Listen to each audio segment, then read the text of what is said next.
Right, guys, welcome back to What the Health is Going On podcast. I'm joined here with Ryan. He's currently in a much better climate than I am in Turkey, but we're going to be talking around this episode everything around micronutrients and performance. Now, we briefly touched on this in previous episodes, the fact that we have become massive advocates of we think macros and tracking macros is important, but tracking them in isolation and not considering micronutrient consumption is missing a huge piece of the puzzle for people to be able to get, whether it's better physical changes or better health outcomes.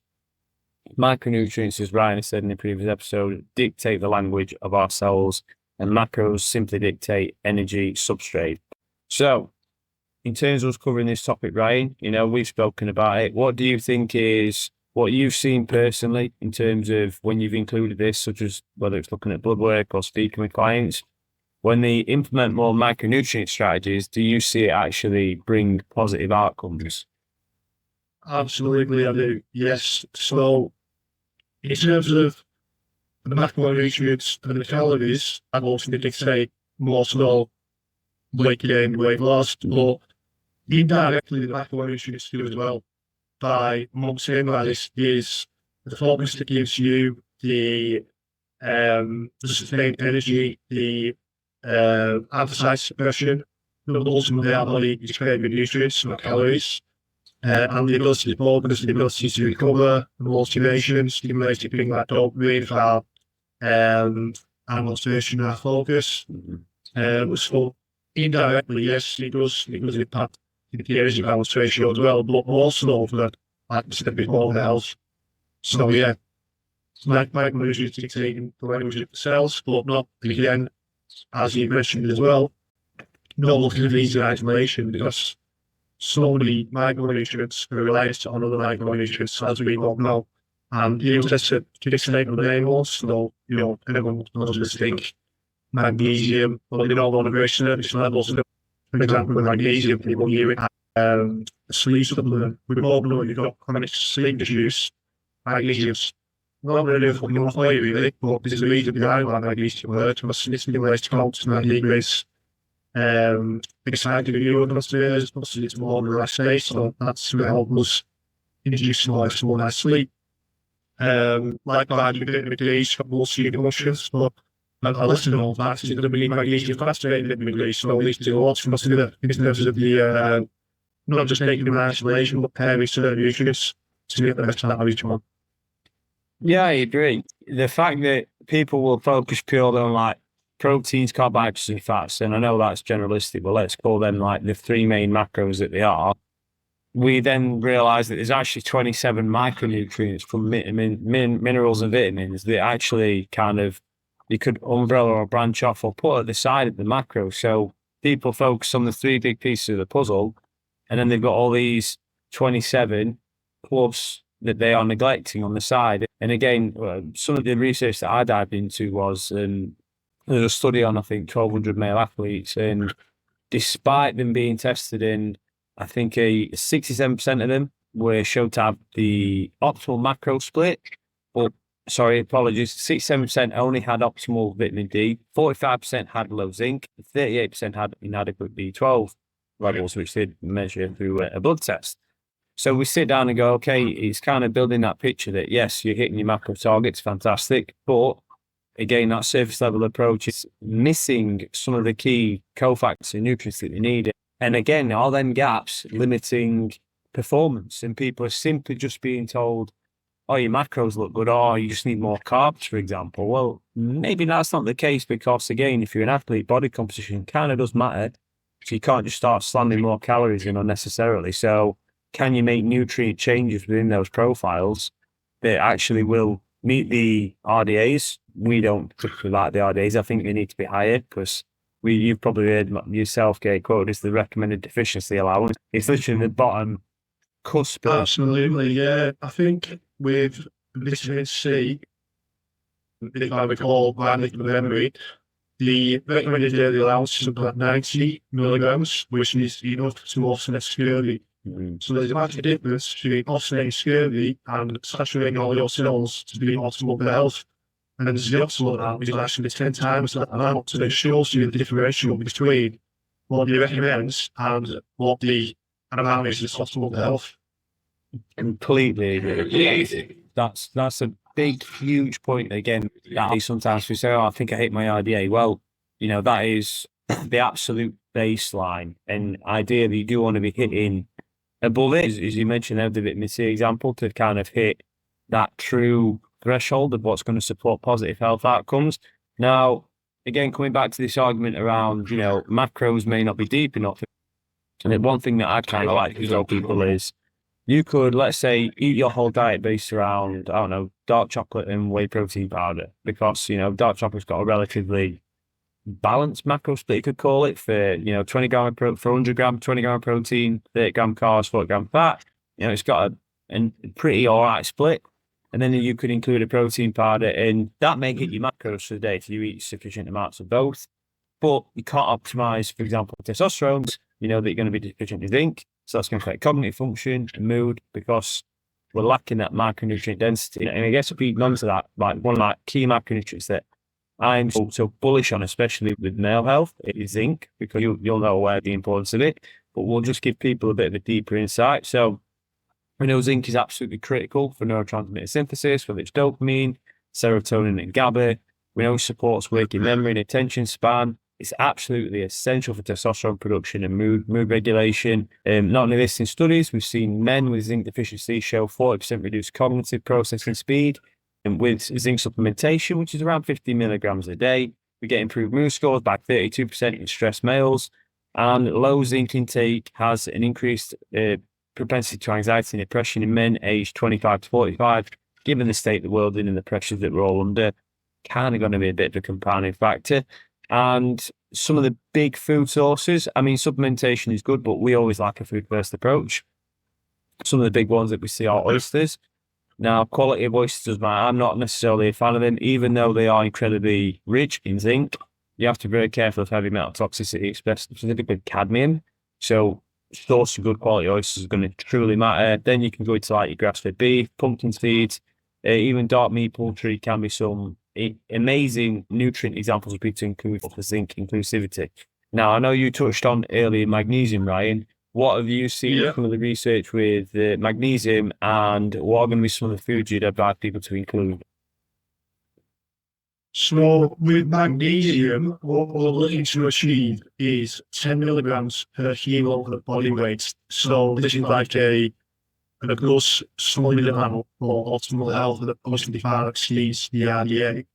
And we're going to set most of that supplementary, to be fair. It's very, very difficult to achieve this. If you look at the highest, I believe, the most abundant source for pumpkin seeds, and we're going to the grams, so 500, I can't remember the exact amount. It's over 500 milligrams anyway. So if you're looking at that, and how much pumpkin seeds you're going to have to consume, 100. So if you have to pumpkin seeds to pumpkin more adults, and everybody realistically eat that. So, and that's the most abundant source. So it is something, dark chocolate as well, is going to be most commonly being the most abundant, but probably some people enjoy eating chocolate, right? Because, there is resources for that. But if you're looking to profile this magnesium, this could show present itself such like twitchy eyes, twitching thing in your eye, being towards the empathy. That's actually linked to do with magnesium deficiency, could be anxiety, could be sleep issues. These are all things that plus increase your demand by magnesium or kind of symptoms, if you will, of depleting magnesium. Actually, still feel that one. Anything else you have there, so? No, I think you covered the bases, because everyone overlooks pumpkin seeds, and I actually like my pumpkin seeds, funnily enough. I know some people may not like them as a food, but I'm quite a fan of them. But 100 grams, I can agree with what you say there. It's a stupid amount. And again, this is why, obviously, the macro consideration does matter in the conversation, because you're going to be consuming an absurd amount of calories just to hit one micronutrient. And again, the seeds are relatively calorie dense because predominance of fat inclusion in them. So absolutely, the balance we need, right, of making sure that macro and micronutrient split is hit. Following on from that, Another one of my favourites is vitamin D. And before anyone gets the rude idea, I don't mean it in the joke term vitamin D. I mean the nutrient vitamin D, because people like to crack jokes whenever you say it, and men talking about it. But we're going to talk about the actual nutrient.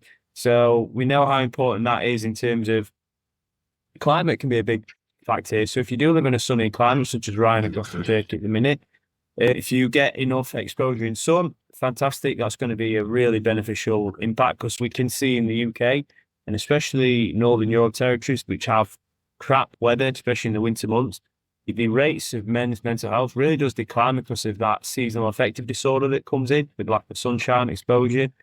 Big factor that gets overlooked, and that's why a lot of men do struggle in the winter months, because again, not much natural sunshine. Including vitamin D rich foods is going to be so important, because it can modulate serotonin. It's essential for testosterone synthesis again. It supports cognitive function and stability. Now, if you do struggle to get in some of these foods, such as like fatty fish, so your salmon, your omega-3 rich foods such as herring, mackerel, you've got your mushrooms, which are actually quite a good source, or even cod liver oil as a supplement, and your vitamin D3 as a supplement form, whether it's capsule or oil. Those are going to be very strong suggestions. And I think nearly 90% of men's blood work that I've ever seen is always presented with a vitamin D low serum presentation, and correlates with that, like low mood, anxiety, low drive, low performance in the gym, ties into it perfectly. So I can see firsthand that when we introduce that as a strategy, it actually does really quite help clients in terms of. Absolutely. His blood work, I was asking the workshops today, is a great example of this. He's for an athlete as well. And his vitamin D from memory, I recall, was about 115. And obviously, all that, so that 150, between 150 and 200. And I'm then supplementing vitamin D and KC, making it into him. So the last few months, we do the phase 1. And it's literally always jumped up to 134, 130. So it's still a shortfall there. This is supplementation. Obviously, he's an athlete, he's a professional boxer, so he's doing it multiple times a day. But then when I looked into it, and I looked at any shortfalls that have been occurring throughout the plan, if he gains his magnesium in the evening, and I was explaining to him how this could have a significant impact on his vitamin D levels due to it not being activated. So, just to give an example in real time as to how we use these co-factors that work synergistically with certain nutrients in order to make them active and take, make them usable for the better. When you're an athlete as well, the fact you've got to take into consideration that they are depleting and utilizing micronutrients are great demand, you could call it, because of the stress and training on the body. So if anything, it only exaggerates his need for that support, especially as an athlete, because if you want to train more than once a day regularly through the week, you've really got to be hitting those buckets of micronutrient density to keep performing well. And he's probably going to see a difference the minute he introduces it and be able to tell you, because when people are athletes, they're relatively dialed in on how they're feeling and performing, because it's their job every day. So this is what I'll explain as well. Obviously, with some of the key roles, we know magnesium is the sixth most abundant mineral in the human body, and it needs to be applied most of contractions, also relaxation. So you're training a lot, and you want to look stress, especially least magnesium. But as mentioned, it's one of the most contractions to train hard. So if you're training, especially like at an athlete's level, your demands for magnesium are much higher, and as you are supplementing, you also guarantee you're nutrition. yeah. 100%. And I guess that ties in nicely to when we see the roles, that one of the biggest categories, we could call it, for micronutrients is the B vitamins. Now, you can go from B6, B12, and folate, and these are essential for neurotransmitter synthesis. We've got B1, 2, and 3, which is crucial for cellular energy production in the Krebs cycle. And we've got B5, which supports adrenal function, stress response. B6, which supports that mental health, the pyridoxal 5-phosphate, which is so important for helping us for prolactin inhibitory hormone and supporting dopamine. We know that when we've got deficiencies in these, it doesn't just affect one aspect of health, it can affect a number of areas, which we'd be here talking all day on how many factors that B vitamin is talking to. We want to keep it short and sweet and keep it informative. Absolutely. That was something I was going to touch on before, actually, when we were talking initially about the micronutrients, is the differential between looking at macros and looking at the micro aspects of it is that what people don't realise is that we need micronutrients to divide the energy from the macronutrients. So particularly with B vitamins like plus to extract, if you will, the energy from carbohydrates through like neotheanine, for example, vitamin B1 for carbohydrate metabolism. As you mentioned, renewable synthesis, converting tryptophan through HDP through serotonin, we require pyridyl phosphate, B6 in this active form. Likewise, for the L-DOPA through sulfate, which starts up as tyrosine, going through a cascade.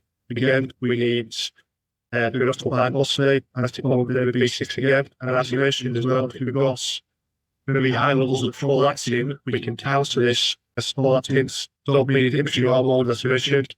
We can take 50 milligrams of P5P to bring this down, and that works as well as capability, I believe, as well, so the medical pharmaceutical use, to combat prolactin levels. 100%, yeah. And this is the reason why this is big picture thinking, and we're only gone through 4. I probably can reel off another 3 macronutrients which will follow, but this is the reason when it's trying to explain to people that it's almost like you're building a train and the carriages have each got their own requirement and demand and function that are so important to you call it a network in general. Everything's got its piece in the puzzle that you can leave it out, but it's how many of the pieces that are interlinked to it that also get impacted by it. It's not the fact that it's just that nutrient in isolation, it's the fact that it ties into so many other areas. And a big one is going to be iron. Now, when we look at iron, especially this is going to affect predominantly vegetarian and vegan-based people or athletes, because we know that it's essential for oxygen transport, it's critical for dopamine synthesis, supports cognitive processing and focus. I've seen blood work in men and women that have got iron deficiency. Women do tend to have an increased demand due to the menstrual cycle. They believe that it occurs every month. That is going to impact their levels slightly more. So demand is also needed for them. And a lot of women will, and actually I've seen it in men. Quite a few people don't tend to even like eating red meat typically, which is, a presentation in itself because it's such a key rich source of iron in that nutrient density. And then transfer them organ meat, Another thing worth mentioning there as well, if people have an aversion to eating meat, particularly some of the hard ones to digest, such as the red meat, it may be used for hard water as well. And we need this optimal seed of the guts, as to also iron as well. 100%, yeah. But you got worthwhile mention that people that feel they don't like meat or they feel heavy, like you say, after consuming it and falling off, yeah, look into protein putrefaction is a big thing as well, because if it's not being broken down optimally, then we can get that cascade effect of GI issues. Coming back to some of the foods, red meats and organ meats, which if you turn your nose apart, then people can rely on supplementation, but I'm a big fan of food first. There are not many dietary sources of iron that are bioavailable from the vegan vegetarian, unless you combine it with a vitamin C source to help with the intake, which is going to be quite important. And some fishes like shellfish and, again, the dark leafy greens, as I mentioned previously, are going to be one to consider. Now, next one that I think is really underrated, and I'm a huge fan of it, is selenium. Now, we know selenium is absolutely critical for converting the iodinose enzymes from T4 to T3 for the thyroid. Yeah. But also protects brain from oxidative stress, supports thyroid, which you said, essential for glutathione production. And you'll know this straight off the bat. What's the best source in foods? The best source of food, so yellowfin tuna is one, and Brazil looks are our most abundant sources. This is something I have a hard time to implement with clients because they hate eating fish. So, yes, to be more, some people have an issue with fish, and they have an issue with nuts. So, sometimes supplementing 200 micrograms, 100 micrograms twice daily, morning, and with midday meal. You can be patient with that. But yeah, sleep reports, thyroid health. And thyroid health, people don't realize, particularly men, is that thyroid dictates the endocrine system. So, if, for example, your thyroid output is low, you can't actually transport cholesterol to the cells in order to produce the cholesterol. So, this is something that's quite often missed as well. And obviously, as we know, to look low, if the best thing you know, there's an underlying dysfunction. Some of the root cause that people think it is about you. Oh, it's a deficiency of potentially low. So, it's low, but it's another layer than that, really, still lives here. Thyroid comes under one of those. Yeah. Why is this low? Not that it's oh, it's low, but but why is it low? And that's the reason. That's why the blood work is so useful for getting that picture to like HPG axis and seeing where is the potential like handbrakes in that system. Where's the weak? Absolutely, yes. From hypothalamus down to the pituitary glands, down to the testosterone, fully cells in terms of destination to produce sperm. 100%. 100%. And that's the reason why I think it completely changed our pivot, the way that we were. We are both personal trainers, not saying we are personal trainers, but also in the sense that when we got into like the integrated functional health side, you realize where all this stuff is missed on a surface level approach of, just trying to get random gets. I can fully count on one hand the actual personal trainers that know about that. And again, we're not there bad mouthing them. We're there just saying we're just highlighting that you think you know something in like men's health. If you work in like body composition with men's health and you are a PT that can do world-class workout programs or world-class, count your macros programs. But then the minute you deep dive into that pool and you start realizing there's so much more to it, feels like fucking deep water. I'll tell you, when I first dove into it, I was like, it was that Dunning-Kruger effect. I thought I knew a bit, and that was dangerous, because then I realized when I dived in, there was so much I didn't know. Well, how I kind of define it, I say, is for the personal trainer, like everyone advertises that they can do nutrition.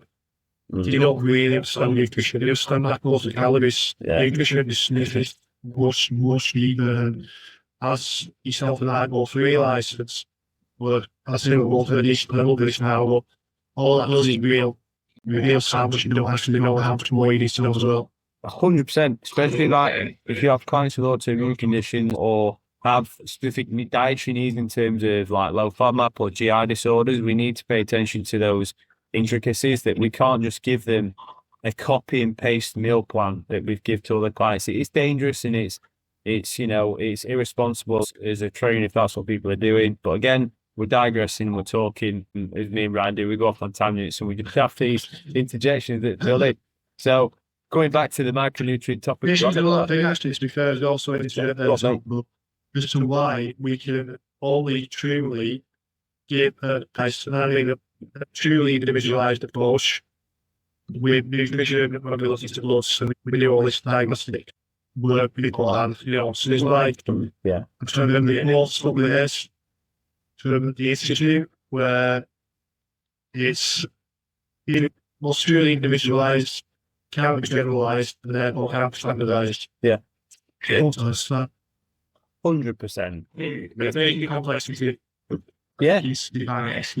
Each person's a unique Rubik's Cube, and if you want to just give people copy and paste stuff, then you aren't truly respecting biology and the individual's needs that somebody may need, because one man's food is another man's poison. And that's like one of the best quotes you can use when it comes to a nutritional framework.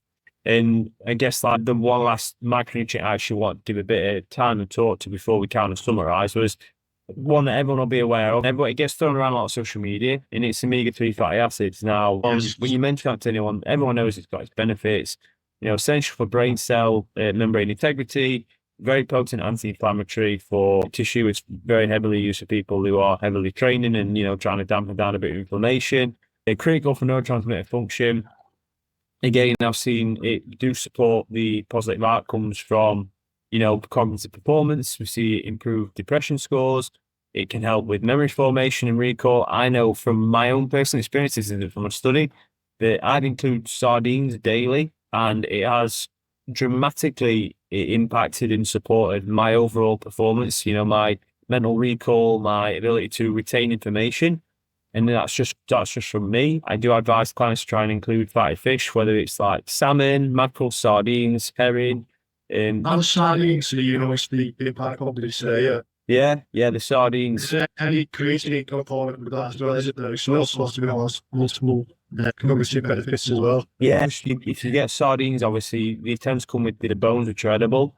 and that's going to have more of the concentration of the creatine in, which, it's weird how you kind of, go back to my younger years, I'd turn my nose up at it, or I'd eat it for the sake of eating it because it was high in protein. I was back in like my bro lifting days. And then it's weird how your palate changes. And I actually do, Absolutely. yeah, and I enjoy the taste from that. So when people say, oh, I do eat that very easily. Yeah, it's crazy, isn't it? You see, your palate does change. You can almost teach it to change as well. Like, Yeah. being exposed to it. It's something that I'm very small years of that. Massive, like I can't, just to build on that, two other foods that did the exact same with it were grapefruit. I used to have a grapefruit and think it was the most bitter and intolerable fruit going. Stuck with it, and that it's so strange how grapefruit is sweet to me. To anybody else that doesn't eat grapefruit, they'll tell you it's bitter and sour, but to me, it's sweet now, which again shows my palate has completely changed to the flavor profile. Same with radishes. Radishes are really peppery, really strong to kind of get used to. Now I could eat them like people eat Pringles out of a can. Bizarre. Absolutely wild. But what you said, it goes to show if you can train the palate, you can start to change. Yeah, if you're constantly being exposed, then your palate does change to be more tolerable to certain foods. Like, I've noticed this so much over the years. All this is what we eat. I used to eat when I was a kid.